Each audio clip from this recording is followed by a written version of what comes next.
आलमी वबा कोविड-19 सबब थियल लॉकडाउन जा फितरत ते पवंदड़ हाकारी असर। धरतीअ जे सतह खां लगभग 15 खां 35 किलोमीटरनि जे बुलंदीअ ते ओज़ोन गैस मौजूद हूंदी आहे। ही उहा गैस आहे जेका सिज जे अल्ट्रावायलेट किरणनि खे रोके असांजी हिफ़ाज़त कंदी आहे।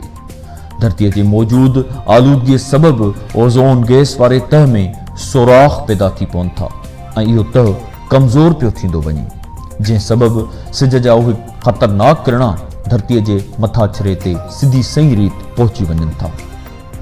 असांजो वायुमंडल 6 मुख्य तहनि में विरहायल आहे। पहिरियों ट्रोपोस्फीयर ऐं ॿियो तह स्ट्राटोस्फीयर आहे। ॿिए तह में ओज़ोन गैस मौजूद हूंदी आहे ऐं जंहिं हिस्से में ओज़ोन गैस मौजूद आहे उन हिस्से खे ओज़ोन लेयर पिणु चयो वञे थो। ओज़ोन में ऑक्सीजन गैस थोरे मक़दार में हूंदी आहे, पर उन घटि तादाद जे बावजूद बि सिज जे किरणनि खे ज़मीन ॾांहुं अचण खां रोके रखंदी आहे ऐं असांजी हिफ़ाज़त कंदी आहे।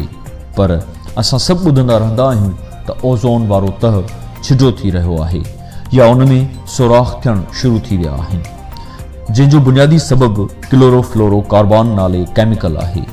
उन नुक़सान रसाईंदड़ केमिकल में कार्बन, क्लोरीन ऐं फ्लोरीन मौजूद हूंदा आहिनि।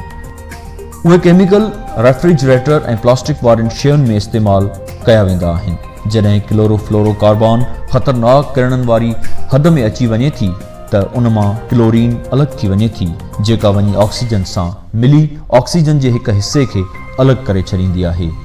ओज़ोन जो जेको हिसो मुतासिर थी वेंदो आहे उन खे ओज़ोन कोर चयो वेंदो आहे। ओज़ोन जो सभ खां छिडो या सनो तह एंटार्कटिका जे मथां हूंदो आहे, छालाए त उते गर्मी पद तमामु घटि हूंदो आहे।